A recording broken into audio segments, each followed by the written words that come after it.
My name is Freeze. Learn it well. It's the chilling sound of your doom.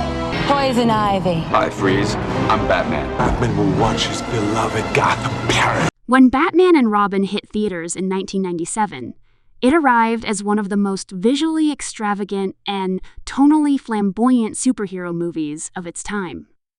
Coming off the success of Batman Forever, director Joel Schumacher returned to craft a new chapter in the Batman saga that leaned heavily into bright neon visuals, comic book camp, and over-the-top performances. The film introduced a fresh take on Gotham City, one that glowed with surreal colors, statues towering over the skyline, and a design style that felt more like a futuristic carnival than a dark, crime-ridden city. While the world expected another dark, moody story like Tim Burton's earlier films, this one went in a totally different direction. Big, loud, colorful, and unapologetically exaggerated.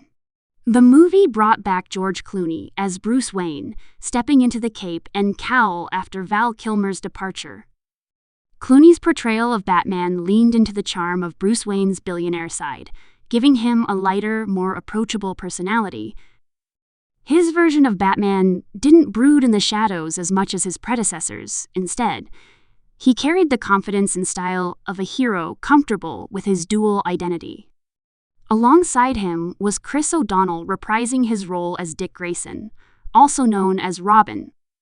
Their dynamic played an even bigger role this time, with the film exploring the growing friction between the two heroes. Robin wanted independence, while Batman insisted on control and discipline.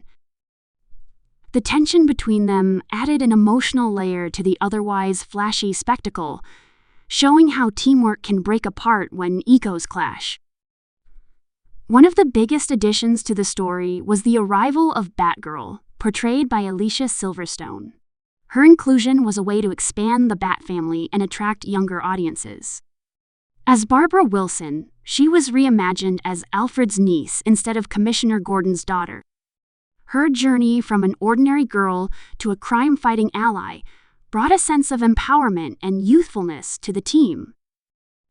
The introduction of Batgirl also reflected the 90s trend of emphasizing strong female characters in blockbuster franchises, giving the movie a trio of heroes fighting to save Gotham from chaos.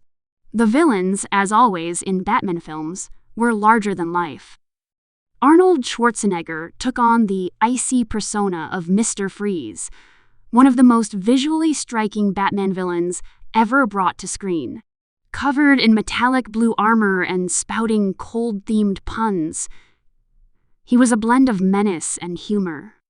His tragic backstory, a scientist turned criminal while trying to save his terminally ill wife, added a layer of sympathy beneath all the camp.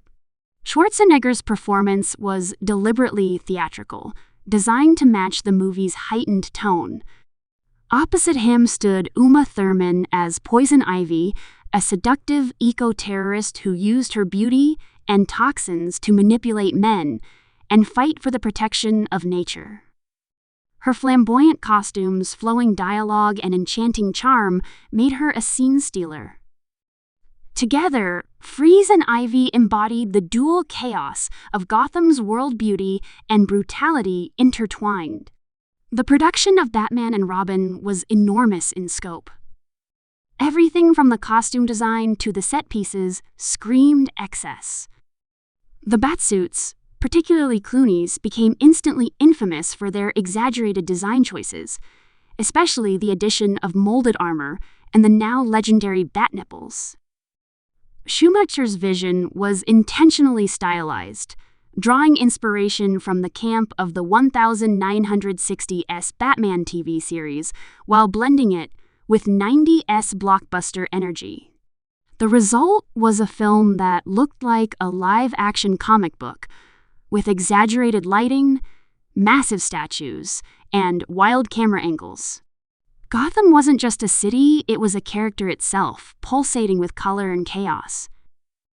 Despite the ambitious visuals and a star-studded cast, the film faced significant criticism upon release. Many audiences felt it went too far into cartoonish territory, losing the darker, gothic edge that defined earlier Batman movies. The dialogue was filled with humor, quips, and one-liners, often delivered with tongue-in-cheek energy. Fans who were expecting something along the lines of Batman Returns found themselves surprised by the campiness, while others saw it as a refreshing throwback to the days when comic book movies weren't afraid to have fun. Still, the movie became notorious for its tonal shift, often cited as the film that temporarily ended the Batman franchise before its later revival.